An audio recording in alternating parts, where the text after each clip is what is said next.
প্রার্থী ঘোষণা না করা ঢাকার গুরুত্বপূর্ণ 7টি আসন যুগপৎ আন্দোলনের সমমনা দলের প্রার্থীদের ছেড়ে দিতে পারে বিএনপি।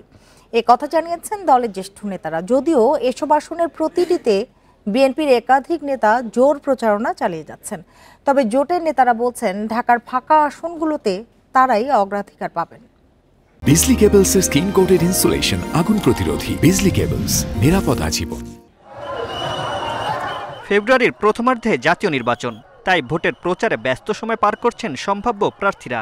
ইতিমধ্যে বিএনপি 237 প্রার্থী ঘোষণা করলেও ঢাকার 7টি গুরুত্বপূর্ণ আসন এখনও ফাঁকা। প্রার্থীর সম্ভাব্য তালিকায় নাম না থাকলেও ঢাকার কয়েকটি আসনে নির্বাচনী প্রচারণা শুরু করেছেন বিএনপির সম্ভাব্য শরিকরা। যুগপৎ আন্দোলনের সঙ্গে বাংলাদেশ জাতীয় পার্টির চেয়ারম্যান আন্দালিফ রহমান পার্থকে ঢাকা 17 আসন ছেড়ে দিতে পারে বিএনপি। ঢাকা 13 আসনে প্রচারণা চালাচ্ছেন এনডিএম পার্টির চেয়ারম্যান ববি হাজ্জাজ। তারা মনে করেন ঢাকায় ফাঁকা রাখা আসনগুলোতে বিএনপির সমমনা দলগুলো অগ্রাধিকারে থাকবে। জোটের প্রধান নেতৃত্ব বিএনপি থেকে জোটের বাকি নেতৃত্বে যারা আছেন তাদের সিটগুলো অলরেডি কনফার্ম করা হয়েছে এবং বাকি সিটগুলো নিয়ে আমরা এখনো আলোচনায় আছি। আপনি রাজনীতি এবং রাজনীতির বাইরে নিজের কর্মদক্ষতা কতখানি দেখিয়েছেন, যে আপনি সেবা জনগণকে কতখানি দিতে পারবেন, তার ভিত্তিতে যদি আপনাকে একটা পজিশন দেয়া হয় তাহলে আপনার বয়স কত এটা একেবারেই বিবেচ্য বিষয় হওয়ার কথা না। ঢাকা 10 আসনে উপদেষ্টা আসিফ মাহমুদ সজীব ভুঁইয়া ভোটার হওয়ার আবেদনের পর জোর গুঞ্জন তিনি বিএনপি জোটের হয়ে এই আসনে প্রার্থী হচ্ছেন।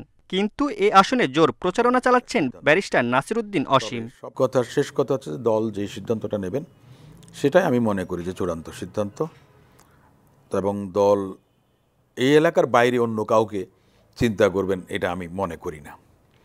এটা হলো একটা জিনিস, কারণ এখানকার নেতাকর্মীরা যারা আছেন তাদের একটা সেন্টিমেন্টের ব্যাপার আছে, তাদের একটা আবেগের জায়গা আছে, তাদের যে প্রত্যাশা যে তাদের মধ্য থেকে তাদের সঙ্গে যারা ছিলেন নেতা তাদের মধ্য থেকেই আপনার মনোনয়ন দেওয়া হবে। বিএনপির নীতি নির্ধারকরা জানান শিগগিরই খালি আসনগুলোতে মনোনয়ন ঘোষণা হবে, তবে অগ্রাধিকার পাবেন জোটের শরিকরা। তো প্রধানত বিবেচ্য হলো যে এলাকায় গ্রহণযোগ্যতা কার বেশি, দ্বিতীয়টা হলো দলের জন্য ত্যাগ কার বেশি, কে 16 বছরের আন্দোলনে সাফার করেছে, জেলে গিয়েছে, নির্যাতনের শিকার হয়েছে, দলের প্রতি অবদান সেটাও বিচার করা হবে, স্থানীয় গ্রহণযোগ্যতাও বিচার করা হবে। ঢাকা 7 আসন হেফাজত নেতা মামুনুল হককে দেয়া হতে পারে এমন গুঞ্জন থাকলেও ঢাকা 9, 12, 18 ও 20 আসনে বিএনপির মনোনয়ন প্রত্যাশী একাধিক প্রার্থী চষে বেড়াচ্ছেন ভোটের মাঠ। Mamunur Rahman, independent news, Dhaka.